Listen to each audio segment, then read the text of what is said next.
Bismillahirrahmanirrahim. Dajjal itu sama dengan kadzab, tukang dusta. Ya, yang tadi kita bahas itu Dajjal tukang dusta. Suka membohongi orang. Karena dia bohong. Dia mengatakan dirinya sebagai Tuhan. Ini kan bohong.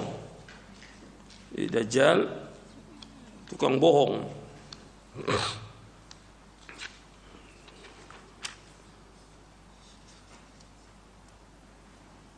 Maka Nabi ketika menyebutkan nanti ada orang-orang yang mengaku menjadi Nabi, disebutkan oleh Nabi, Dajjaluna kadzabun. Dajjalun kadzabun. Nanti akan ada orang-orang mengaku menjadi Nabi 30 orang. 30. Dajjalun kadzabun. 30.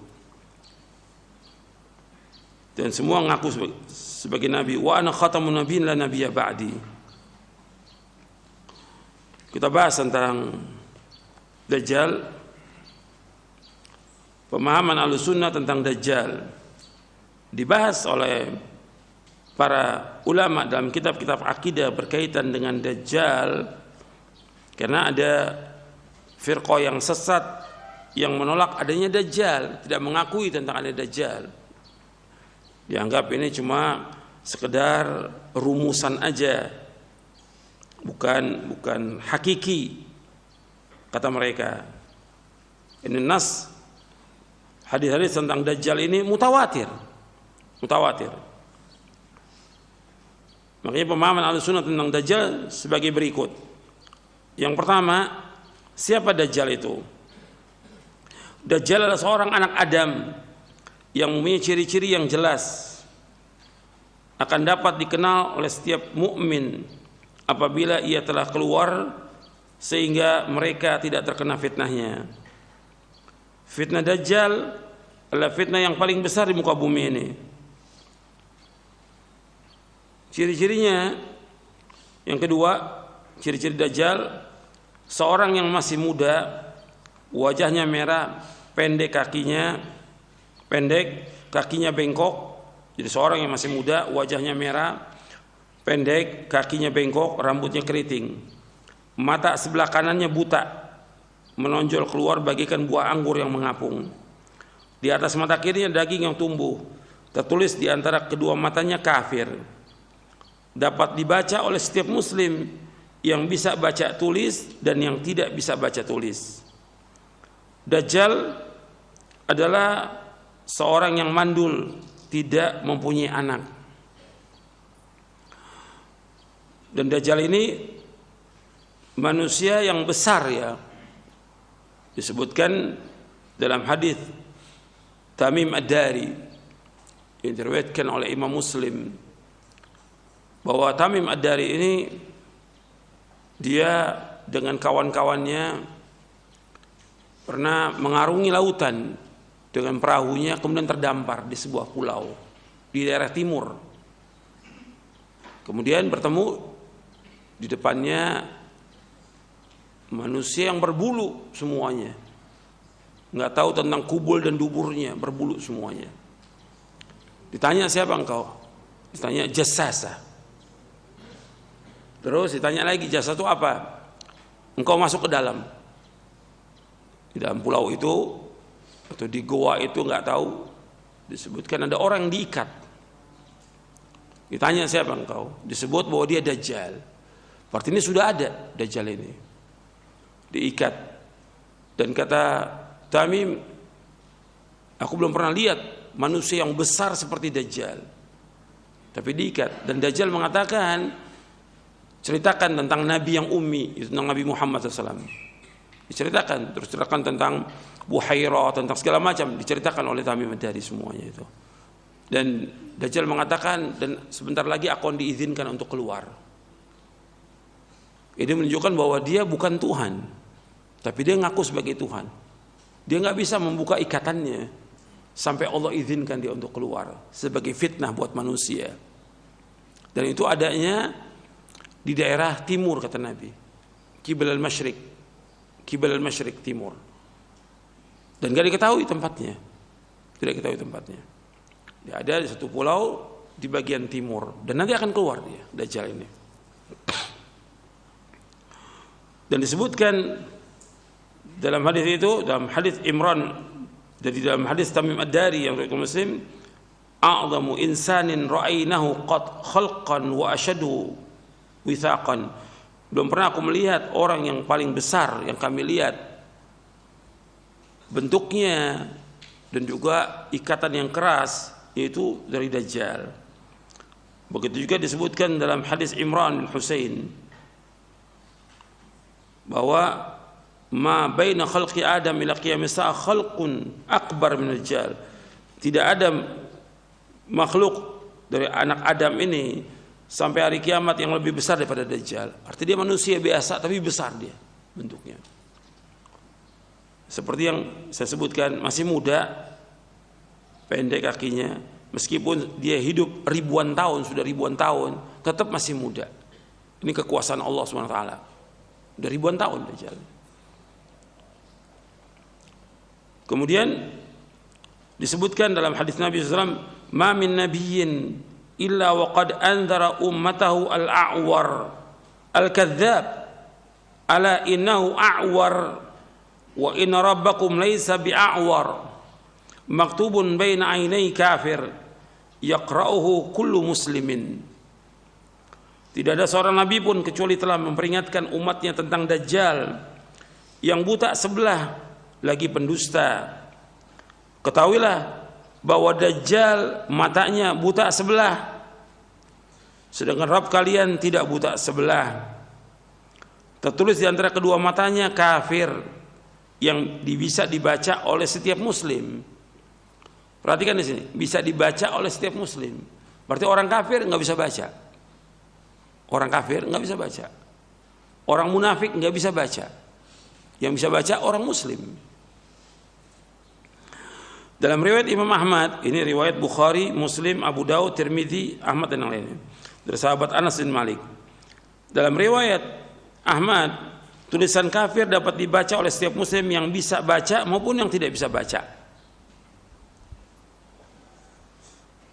Yang ketiga, tempat keluarnya Dajjal. Dajjal akan muncul dari arah timur, dari Khurasan. Khurasan itu meliputi Iran, Afghanistan, Tajikistan dan yang lainnya itu. Itu daerah yang disebut dengan Khurasan. Dan ini munculnya di daerah Iran Timur dan akan diiringi oleh 70 orang Yahudi. Asbahan sebuah kota yang di tengah Iran. Ini hadisnya hasan, diriwayatkan oleh Muslim dan Ahmad dari sahabat Anas bin Malik. Nanti akan munculnya Dajjal itu dari arah timur, dari Khurasan. Jadi Khurasan kalau dalam bahasa Persia itu tanah matahari terbit, itu Khurasan. Ini adanya di daerah timur. Khurasan meliputi Iran, Afghanistan, Tajikistan, Turkmenistan, Uzbekistan dan yang lainnya itu. Itu daerah Khurasan namanya. Kemudian yang keempat, tempat yang dimasuki Dajjal. Dajjal berjalan di muka bumi dengan cepat seperti hujan yang ditiup angin. Ia masuk ke setiap negeri kecuali Mekah dan Madinah. Karena kedua kota tersebut dijaga oleh para malaikat. Ketika ia tidak dapat masuk ke Madinah, maka kota Madinah berguncang 3 kali.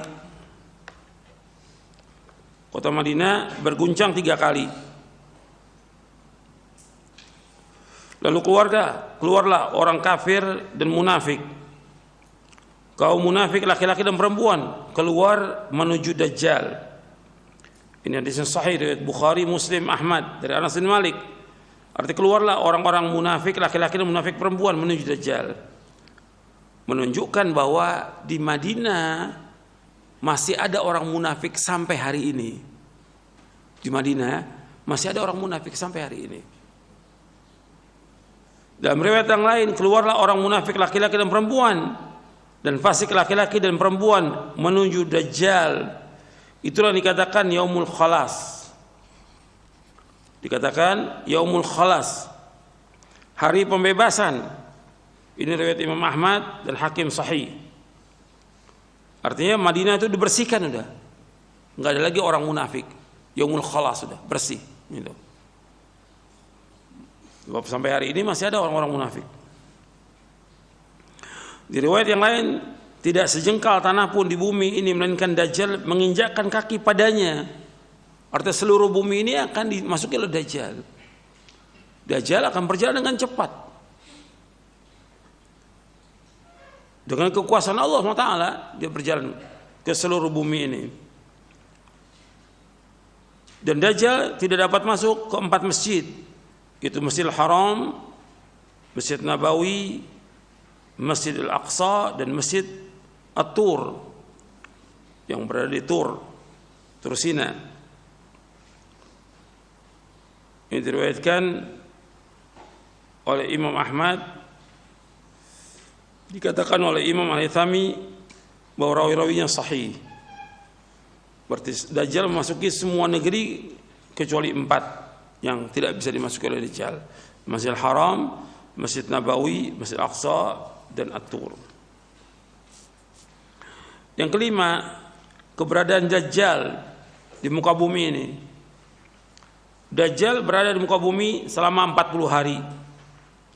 Sehari seperti setahun, sehari seperti sebulan, sehari seperti sepekan, dan sisanya seperti hari biasa.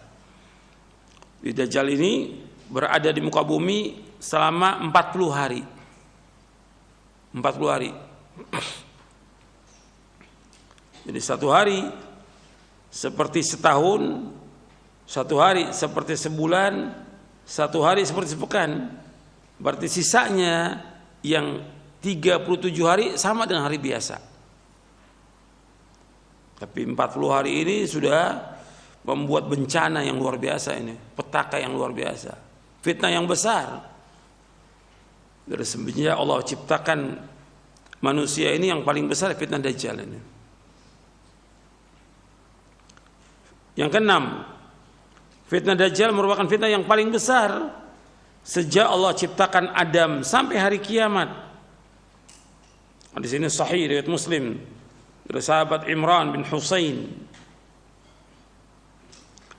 Dajjal membawa 2 sungai yang mengalir.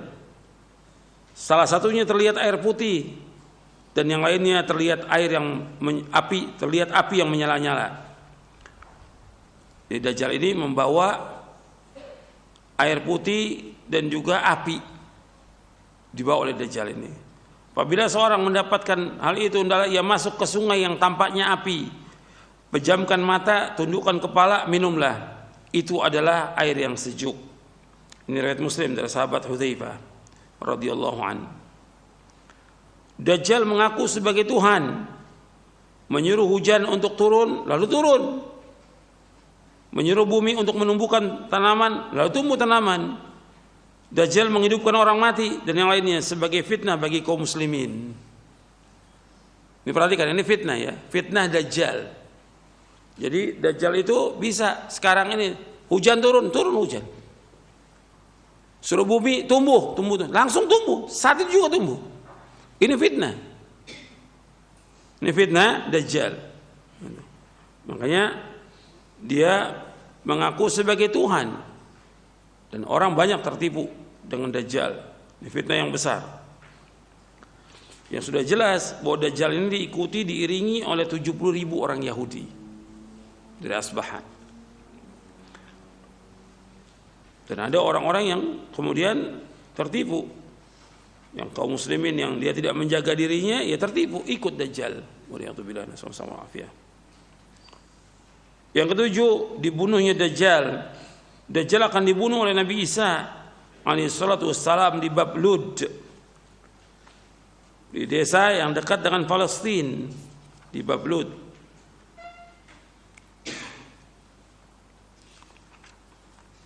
Jadi Dajjal ini akan dibunuh oleh Nabi Isa di desa dekat Baitul Maqdis di Palestina. Ketika melihat Isa, Dajjal langsung lunglai sebagaimana garam larut di dalam air. Kalaupun Isa tidak membunuh Dajjal dengan tombaknya, niscaya Dajjal akan mati karena kondisinya seperti itu. Akan tetapi Allah mencabut nyawanya melalui tangan Isa dan menampakkan darahnya di tombak Isa.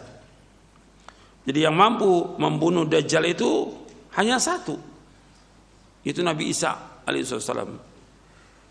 Ada yang berkaitan dengan Dajjal yang disebutkan dalam hadis-hadis Nabi yang sahih, itu berkaitan dengan Ibnu Sayyad. Ibnu Sayyad itu ada di masa Nabi SAW. Anaknya orang Yahudi, Ibnu Sayyad. Dan dia masuk Islam. Tapi dia memang terpengaruh oleh syaitan yang kemudian dia kadang-kadang mengatakan apa yang dikabarkan oleh setan. Ibnu Sayyad ini. Nabi tidak memberikan penjelasan tentang Ibnu Sayyad itu siapa. Tapi sahabat sebagian mengatakan dia Dajjal. Sahabat. Mungkin sahabat ini belum tahu riwayat atau kisahnya Tamim Ad-Dari karena beda. Kalau Dajjal tidak punya anak. Kalau Ibnu Sayyad punya anak. Ibnu Sayyad dia berangkat haji bersama Abu Sa'id Al-Khudri. Sedangkan Dajjal tidak, kafir Dajjal. Jadi masalahnya kata Imam An-Nawawi tentang Ibnu Sayyad, masalahnya muskilah wa amru mustabih. Jadi membingungkan soal Ibnu Sayyad ini. Tapi tetap bukan Dajjal. Sebagian sahabat mengatakan Dajjal. Waktu dia ditanya oleh Nabi, engkau beriman? Dia beriman. Kemudian ditanya Nabi, engkau beriman kepada aku? Kata Ibnu Sayyad. Nabi mengatakan amantu billah. Aku beriman kepada Allah. Ini Ibnu Sayyad mengajak Nabi, kamu beriman enggak kepada saya? Ibnu Sayyad ini. Kata Umar radhiyallahu an, ya Rasulullah, biar saya bunuh dia. Saya bunuh orang ini. Kemudian kata Nabi, kalau seandainya dia Dajjal, ini yang jadi syahid di sini. Kalau seandainya dia Dajjal, kamu nggak akan bisa membunuhnya. Ini kata Nabi SAW. Kalau seandainya Ibnu Sayyad itu Dajjal, kamu nggak akan bisa membunuhnya. Karena yang bisa membunuh Dajjal hanya satu. Siapa? Nabi Isa alaihissalam. Seandainya dia Dajjal, maka engkau nggak akan bisa membunuhnya. Ini jadi syahid di sini. Bahwa nggak akan bisa orang membunuh Dajjal. Jadi Ibnu Sayyad tetap demikian dan mati seperti biasa Ibnu Sayyad. Dan punya anak. Dan anaknya seorang tabi'i, ma'ruf anaknya. Ditulis oleh para ulama tentang anaknya Ibnu Sayyad ini. Jadi akhwani fiddin azakumullah, ya fitnah ini banyak di zaman Nabi, sudah banyak fitnah. Tapi Ibnu Sayyad menurut sebagian ulama bukan Dajjal, karena Dajjal disebutkan ciri-cirinya jelas. Matanya buta sebelah, tulisannya kafir dan mengaku sebagai Tuhan dan yang lainnya. Ini mesti kalau membahas tentang Dajjal dalam pembahasan para ulama mesti dikaitkan dengan Ibnu Sayyad. Tapi tadi saya jelaskan sebagian hadis yang sahih diriwayatkan oleh Imam Bukhari, Muslim dan yang lainnya. Sekarang yang ke-8. Ke-8, penjaga diri dari fitnah Dajjal. Untuk menjaga diri dari fitnah Dajjal, yang pertama berlindung kepada Allah dari fitnah Dajjal. Setiap selesai dari tasyahud akhir, sebelum salam, pada setiap solat, baik solat yang wajib maupun solat yang sunnah. Jadi kita berlindung pada Allah dari fitnah Dajjal setiap selesai dari tasyahud akhir. Berarti kita membaca ini setiap hari. Kita membacanya sebelum salam pada setiap solat, baik solat yang wajib maupun solat yang sunnah. Yang wajib aja kita baca 5 kali, yang wajib tasyahud akhir. Belum sholat sunat yang kita lakukan. Itu Rasulullah SAW bersabda, "Idza faragha adukum min at-tashaqqudil akhir falyata'awwadz billahi min arba'in. Min adzabi jahannam wa min adzabil qabri wa min fitnatil mahya wal mamat wa min syarril masiihid dajjal." Apabila seorang dari kalian telah selesai tasyahud akhir, maka berlindunglah kepada Allah dari 4 hal. Yang pertama dari adab jahannam, dari siksa jahannam. Yang kedua dari adab kubur, dari siksa kubur. Yang ketiga dari fitnah hidup dan mati, serta yang keempat dari kejahatan fitnah Al-Masih Ad-Dajjal. Hadis ini sahih riwayat Muslim dari Abu Hurairah radhiyallahu an. Doa perlindungan dari fitnah Dajjal yang dibaca setelah tasyahud akhir setiap salat adalah sebagai berikut: Allahumma inni a'udzubika min adzabi jahannam wa min adzabil qabr wa min fitnatil mahya wal mamat wa min syarri fitnatil Masihid Dajjal. Ya Allah, aku berlindung padamu. Ya Allah, aku berlindung pada Engkau dari adab jahannam, dari adab kubur, dari fitnah hidup dan mati, serta dari kejahatan fitnah Al-Masih Ad-Dajjal. Hadis sahih Muslim. Dajjal dikatakan Al-Masih, Isa juga dikatakan Al-Masih. Kalau Dajjal Masihud Dhalalah, adapun Isa Masihul Huda. Dajjal dikatakan Masih, yang pertama maknanya karena matanya buta sebelah, mamsuhul ain. Itu makna yang pertama, dikatakan Masih. Artinya satu matanya buta, dikatakan Masih, al-mamsuh. Yang kedua Masih Dajjal karena dia berjalan di muka bumi, mengelilingi dunia ini, masuk kecuali 4 tempat yang dia nggak bisa masuk, maka dikatakan Masih. Adapun Nabi Isa AS dikatakan Masih, Isa al-Masih, karena dia membawa kepada petunjuk. Yang kedua, Nabi Isa mengobati orang yang sakit dan sembuh. Diusap orang yang sakit, yang buta, dia melek lagi. Kemudian yang kena penyakit belang diusap, sembuh dia. Yang mati diusap, bangun, hidup dengan izin Allah. Allah sebutkan dalam Al-Quran, Nabi Isa menghidupkan orang yang mati. Masih Dajjal juga bisa menghidupkan orang yang mati, dia hidup lagi. Dajjal. Jadi beda, ini masih Nabi Isa Masihul Huda, ini Masihud Dhalalah, Masih Dajjal. Dua hadis di atas kita lanjutkan. Dua hadis di atas menjelaskan disyaratkan membaca doa perlindungan dari 4 perkara ini. Itu Allahumma inni a'udzubika min adzabi jahannam wa min adzabil qabr wa min fitnatil mahya wal mamat wa min syarri fitnatil Masihid Dajjal. Kemudian juga tasyahud akhir tempat untuk berdoa. Jadi dari 2 hadis ini, yang pertama disyaratkan membaca doa perlindungan dari 4 perkara. Yang kedua, tasyahud akhir tempat untuk berdoa. Yang ketiga, menetapkan adanya azab neraka jahanam. Yang keempat, menetapkan tentang adanya azab kubur. Yang kelima, menetapkan adanya fitnah hidup dan mati. Yang keenam, fitnah yang besar lah, fitnahnya Dajjal. Jadi ketika kita ingin menjaga diri dari fitnah Dajjal, yang pertama berlindung diri dari fitnah Dajjal dengan membaca ini setiap kita sholat. Allahumma inni a'udzubika min adzabi jahannam wa min adzabil qabr wa min fitnatil mahya wal mamat wa min syarri fitnatil Masihid Dajjal. Yang kedua, untuk menghindari diri fitnah Dajjal, menghafal 10 ayat yang pertama dari surah Al-Kahfi. Menghafal 10 ayat yang pertama dari surah Al-Kahfi. Rasulullah SAW bersabda, "Man hafidha 10 ayatin min awwali suratil Kahfi, usima minad Dajjal." Barang siapa yang hafal 10 ayat pertama dari surah Al-Kahfi, dia terjaga dari fitnah Dajjal.